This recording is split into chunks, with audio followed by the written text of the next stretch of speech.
안녕하세요. 박영실의 이미지 브랜딩입니다. 오늘은 시끄러운 럭셔리로 일탈한 억만장자에 대해서 소개해 드리려고 하는데요. 혹시 누구인지 짐작이 가시나요? 네. 메타 CEO 마크 저커버그입니다. 시가총액 1조 달러로 세계 네 번째 억만장자인 그가 우리나라를 방문했죠. 최근 저와 같은 이미지 브랜딩 전략가를 채용하는 기업 CEO와 리더들은요. TPO, 시간, 장소, 상황에 따른 패션 존을 자주 요청합니다. 리더의 패션은 곧 회사의 비전이자 메시지이기 때문이죠. 저커버그가 인스타그램에 올린 AI 비서 기능 시연 영상을 보면서 저는 이미지 브랜딩 전략가로서 위태로워짐을 느낀 적이 있었는데요. 저커버그가 멀티모달 AI 비서 기능이 탑재된 스마트 안경을 쓰고요. 이렇게 얘기합니다. 내가 들고 있는 셔츠와 어울리는 바지를 추천해줘 라고 요청을 합니다. AI는 셔츠의 특징에 대해 설명하고 어울리는 바지 몇 가지를 함께 제시했기 때문이죠. 올해 2월 기준 미국 경제 전문지 포브스에 따른 그의 자산 가치는요. 1,704억 달러로 세계 네 번째 억만장자의 이름을 올렸습니다. 가장 대중적이고 진보된 AI 제품과 서비스를 구축하겠다라는 비전을 갖고 있는 저커버그의 이미지 브랜딩을 ABC 차원에서 분석하고자 하니까요. 채널 고정해주세요. 첫 번째, A. 어피어런스 외모입니다. 저커버그는 우리나라 입국 당시에 착용한 브랜드 로고가 없는 갈색 무스탕 차림으로 기업 경영진들과의 만남을 이어갔었죠. 윤 대통령과의 접견에서는 다크네이비 수트에 화이트 셔츠와 푸른 넥타이 정장 차림으로 정중함을 표현했다고 분석됩니다. 최근 저커버그는요, 자신의 인스타그램을 통해서 아시아 최고 부자 중 한 명인 무케시 암바니의 아들이죠. 바로 아난트의 결혼식 축하 행사에서 호랑이 패턴 셔츠부터 자연을 테마로 디자인된 화려한 의상을 입은 사진을 공개했어요. 그의 화려한 패션 변신은요. 조용한 럭셔리의 반대 개념이죠. 바로 관심을 끌기 위한 부의 대담한 상징, 시끄러운 럭셔리로 표현되면서 대중의 관심을 사로잡았습니다. 비공개이지만 약 7,000달러, 우리나라 돈으로 약 931만 원 정도로 예측한다라는 보도들이 적지 않은데요. 그의 패션 선택은 행사 주최 측의 드레스 코드에 의한 것으로 해석됩니다. 더 타임즈에 따르면 드레스 코드에 동물구조센터 방문을 위한 정글 열풍 테마와 인도 의상 등이 포함되어 있었다고 전해집니다. 최근 중국 모델이 우리나라 한복을 입고 조선족의 전통 의상이라고 우기는 그런 영상이 논란이 됐었죠. 그런 가운데 만일 저커버그가 우리나라 한복을 입고 SNS에 대한민국의 전통 의상 한복 직접 입어보니 더 아름다워요 라고 업로드하면 어떨지 잠시 상상을 해봤습니다.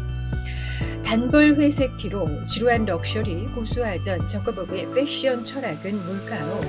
의복을 시간, 장소, 상황에 어울리게 착용하는 TPO 패션은요. 인간관계는 물론이고 사업의 성패에도 큰 영향을 미칩니다.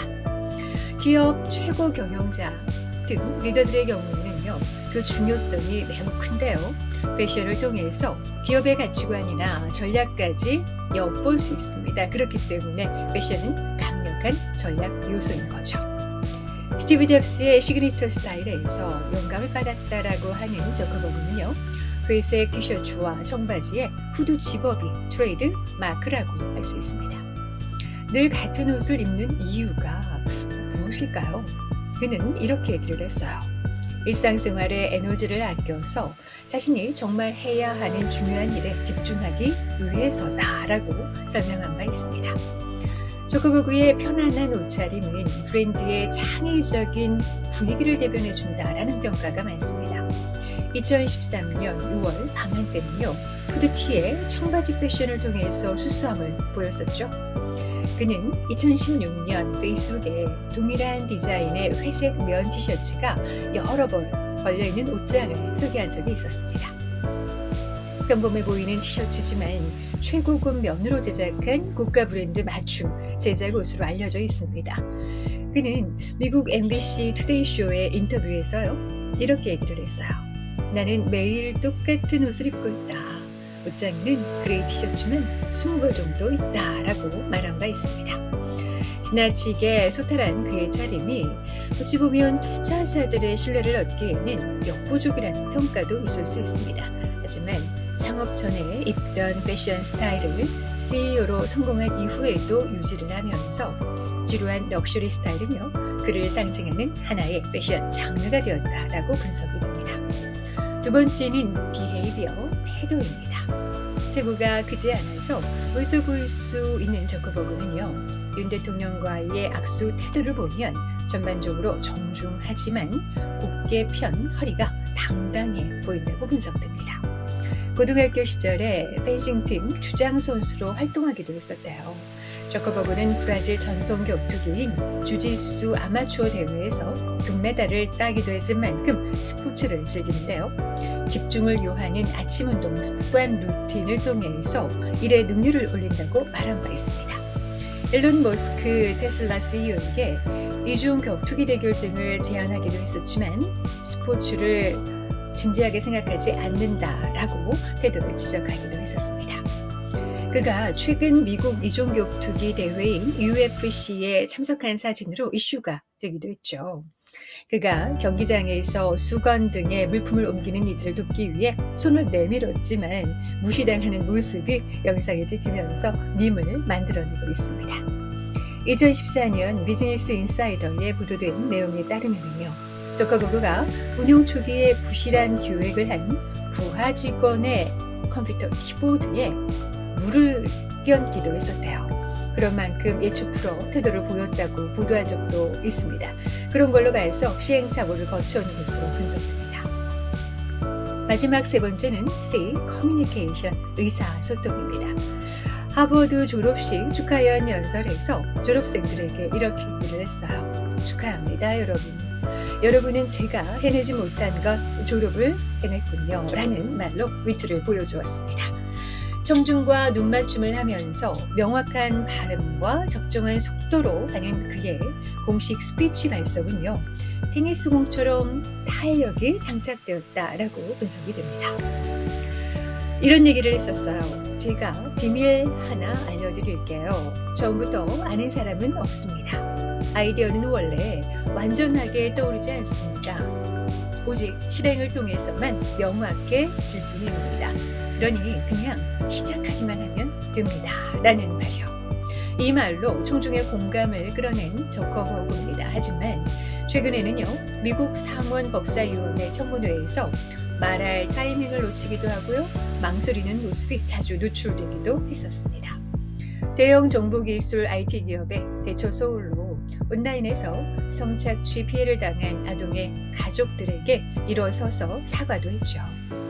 피해자에게 사과할 마음이 있냐고 물은 상원의원의 말에 그는 일어나서 방청석을 향해서 누구도 겪어선 안 되는 일이었다. 여러분이 겪은 모든 일에 대해서 사과합니다. 라고 고개를 숙이기도 했습니다. 하버드대 재학 당시인 2004년 페이스북을 설립해서 만 23세 나이로 세계 최연소 억만장자 하늘에 오른 저커버그는요, 2010년 타임지 선정 올해의 인물에 이어서 2019년에는 타임지 선정 세계를 움직이는 100인에 선정되기도 했습니다. 이렇게 글로벌 IT 업계의 리더로 명성을 높여오고 있죠. 하지만 메타의 주가는 개인정보 정책을 비롯해서 높은 인플레이션과 경기 침체 우려 등이 컸던 지난해에 40% 이상 폭락했습니다. 올해 들어서 회복세에 들어서고는 있습니다만 여전히 수익성과 효율성 저조 등 풀어야 할 과제가 많이 남아있죠. 최근 성과 위주의 리더십으로 급선회하고 있다는 평가가 적지 않습니다. 그런 가운데 AI와 메타버스 시대를 열기 위한 저커버그의 향후 행보가 주목됩니다. 지금까지 박영실의 이미지 브랜딩이었습니다. 고맙습니다.